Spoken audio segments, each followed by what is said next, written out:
నిన్న కొత్తపేట నియోజకవర్గానికి కార్మిక శాఖ మంత్రులు వాసంశెట్టి సుభాష్ గారు వచ్చి ఇక్కడ కొంతమంది నిరుద్యోగ యువతికి శిక్షణ ఇచ్చి సూర్యకర్ అనేటువంటి కేంద్ర ప్రభుత్వం కార్యక్రమం ఒకటి మేము చేస్తూ ఉన్నాం, దానికి శిక్షణ ఇస్తూ ఉన్నాం, వారికి సర్టిఫికేట్ ఇవ్వడానికి మేము వచ్చామని చెప్పడం జరిగింది. అలాగే ఇక్కడ ఒక సంస్థ ఏదైతే గోపాలపురంలో మ్యాన్ పవర్ ఒకటి గత నుంచి కూడా మరి సుమారు 2008 సంవత్సరం నుంచి వారు నిర్వర్తిస్తున్నారు. ఆ సంస్థ కూడా వారు వెళ్ళి అక్కడ జరుగుతున్నటువంటి కార్యక్రమాలన్నీ చూసి దీన్ని ప్రభుత్వ పరంగా ఎంకరేజ్ చేస్తామని చెప్పారు. తప్పలేదు, ఇవన్నీ పర్వాలేదు. కానీ ఈ మధ్యకాలంలో ఈ ఆంధ్ర రాష్ట్రంలో ముఖ్యంగా మంత్రులందరూ కూడా ముఖ్యమంత్రి గారు ఎవరో మర్చిపోయి జగన్ మాటే జగన్నామస్మరణ చేస్తున్నారు. ఎందుకంటే దీనికి ప్రధానమైన కారణం మరి ఎన్నికల్లో మాట ఇచ్చి ఆ మాటలు నిలబెట్టుకోలేక ఏరు దాటాక తెప్పతగలేసే విధంగా వారి యొక్క ముఖ్యమంత్రి నారా చంద్రబాబు నాయుడు గారు చేసినటువంటి మోసాన్ని ప్రజలందరూ గ్రహించినటువంటి విషయాన్ని మరి మంత్రులు కూడా గ్రహించారు. కాబట్టి మరి రాబోయేటువంటి కాలంలో జగన్మోహన్ రెడ్డి గారు మళ్ళీ మంచి స్థాయిలో గెలుస్తారు, మాకెందుకు తలపడం అనుకున్నారో ఏమో, వారెవరూ మాట్లాడట్లేదు. చంద్రబాబు నాయుడు గారు మేము మంత్రి పదవులు పీకేస్తాను, మీరు మాట్లాడకపోతే అని చెప్పారట. దాన్ని దృష్టిలో ఉంచుకుని ఈ వచ్చిన పదవులు ఎక్కడ పోతాయో చందంగా కొంతమంది మంత్రులు పిచ్చి ప్రారంభంలో అందులో భాగంగానే వాసంశెట్టి సుభాష్ గారు కూడా మరి ఏ కార్యక్రమాలు చేస్తామని చెప్పి వచ్చి ఇక్కడికి మరి ఆయన జగన్మోహన్ రెడ్డి గారు అన్నరాని మాటలు అంటున్నారు. వారు చెప్పేది ఏమిటంటే ఈ అభివృద్ధి చూసి జగన్మోహన్ రెడ్డి గారు మరి ఓర్చుకోలేక ఆయన మత్స్యం తప్పేసింది, అందుకే లండన్ వెళ్ళారు, లండన్లో వైద్య పరీక్షలు చేయించుకుంటూ ఉన్నారు, వారికి ఆరోగ్యపరంగా కావాలంటే మేము డబ్బు సాయం చేస్తాం, అది ఇది అని వారి స్థాయిని తగ్గించుకుని నన్ను మాట్లాడడం జరిగింది.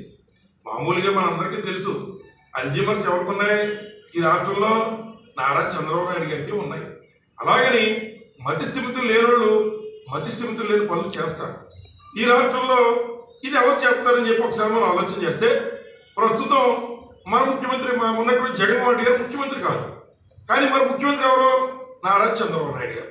నారా చంద్రబాబు నాయుడు గారు ఈ మధ్య కాలంలో మతిస్థిమితిని కోల్పోయి చేస్తున్న పనులు ఏమిటని ఒకసారి చూస్తే మరి మనందరికీ తెలుసు, విశాఖపట్నంలో భూముల యొక్క విలువ మరి 100 కోట్ల ఉంది. ప్రభుత్వానికి ఆస్తి రూపేణ అవి ఒకటి ఉంటే వాటిని ఈ రోజున ఒక ఎకరం 99 పైసలకి నారా చంద్రబాబు నాయుడు గారు లోకేష్ గారు కలిపి అత్త సొమ్ము అల్లుడి దానం చేసిన చందంగా వారు మరి దానం ఇచ్చేసి రీసెంట్గా వర్షా కంపెనీకి దారాదత్తం చేసిన విషయం మనం అందరం పేపర్లో చూసాం. అంచేత నేను సుభాష్ గారిని అడుగుతున్నా, ఆయన నిన్న మాట్లాడుతూ మాట చెప్పారు, సద్విమర్శ చేస్తే జగన్మోహన్ రెడ్డి గారు జీర్ణించుకోలేరు, స్వాగతించలేరు అని. ఇవాళ మేము అడుగుతున్నాం, మీరు ఈ ప్రాంతానికి మంత్రిగా ఉన్న, ఈ ప్రాంతం నుంచి మంత్రిగా ఉన్న మీరు క్యాబినెట్లో చంద్రబాబు నాయుడు గారి పక్కన కూర్చుంటున్నారు కదా. ఆయన మొన్న ఎన్నికల ముందు బీసీ సోదరులకి 55 సంవత్సరాల వయసు దాటితే పెన్షన్ ఇస్తానని చెప్పారు.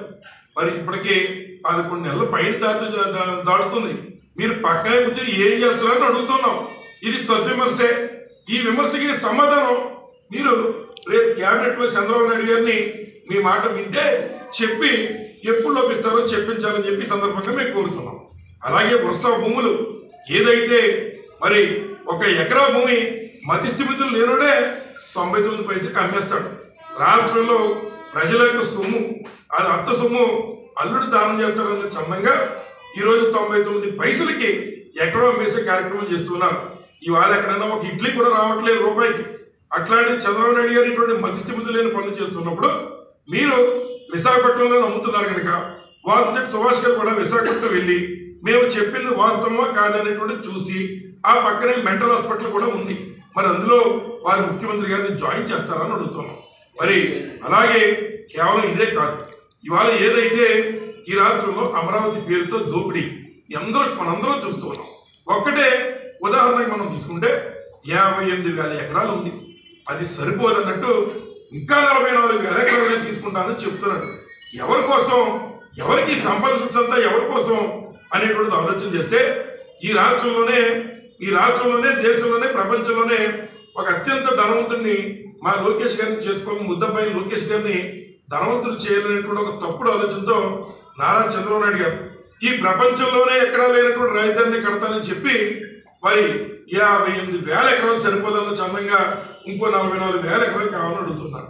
పోనీ ఆయన ఏదో అభివృద్ధి చేస్తాం అనుకోండి, కానీ మరి వాస్తవాలు మనం ఒకసారి చూస్తే, ఒకసారి మన పక్క రాష్ట్రమైన తెలంగాణలో ఏం చేశారు? తెలంగాణలో కేసీఆర్ గారు కూడా సచివాలయం కట్టారు. దానికి శాశ్వతమైన సచివాలయం కట్టారు వారు. ఈ శాశ్వతమైన సచివాలయం కట్టడానికి మరి ఆ రోజు తెలంగాణ ప్రభుత్వానికి 613 కోట్లు ఖర్చు. మరి అలాగే మన రాష్ట్రంలో అప్పుడు చంద్రబాబు నాయుడు గారు ముఖ్యమంత్రిగా ఉన్నారు. కేసీఆర్ గారు అక్కడ ముఖ్యమంత్రి, ఇక్కడ మనకి నారా చంద్రబాబు నాయుడు గారు ముఖ్యమంత్రి. వీరు టెంపరీ సచివాలయం కట్టారు షెడ్యూల్తో. అది కూడా వర్షం వస్తే వాటర్ నీరు కూడా లోపల కురిసేసేటువంటి టెంపరీ సచివాలయం కట్టారు. ఎంత ఖర్చు పెట్టి? 1,500 కోట్ల రూపాయలు ఖర్చు పెట్టి టెంపరీ కట్టారు. మళ్ళీ ఈ రోజు అధికారంలోకి నారా చంద్రబాబు నాయుడు గారు వచ్చి మళ్ళీ పూర్తి స్థాయిలో మరి శాశ్వతమైనటువంటి సచివాలయాన్ని కడతానని చెప్తున్నారు. దానికి ఎంత ఖర్చు అవుతుంది అని అడిగితే 4,600 కోట్ల రూపాయలతో మేము మరి ఈ శాశ్వత బిల్డింగ్లు కడుతున్నామని చెప్తున్నారు. ఒకవైపున ఉన్నటువంటి తెలంగాణ ప్రభుత్వం 613 కోట్లతో బిల్డింగ్లు కట్టి కళ్ళ కట్టడి చూపిస్తూ ఉంటే, ఇక్కడ 4,600 కోట్ల రూపాయలు అప్పులు తెచ్చి ప్రజల నెత్తిన భారం పెట్టి ఈ ఆంధ్ర రాష్ట్రాన్ని అప్పులు కుప్పగా తయారు చేసి దాన్ని రాజధాని పేరు పెట్టి మరి లోకేష్ గారిని అత్యంత ధనవంతులు చేసుకోవడం కోసం ఈరోజు మీరు ప్రజాధనాన్ని ఈ రకంగా లూటీ చేయడం ఎంతవరకు సబబు అని చెప్పి ఈ సందర్భంగా మేము అడుగుతున్నాం. అలాగే మరి ఇంకా అనేక విషయాలు మాట్లాడేవారు.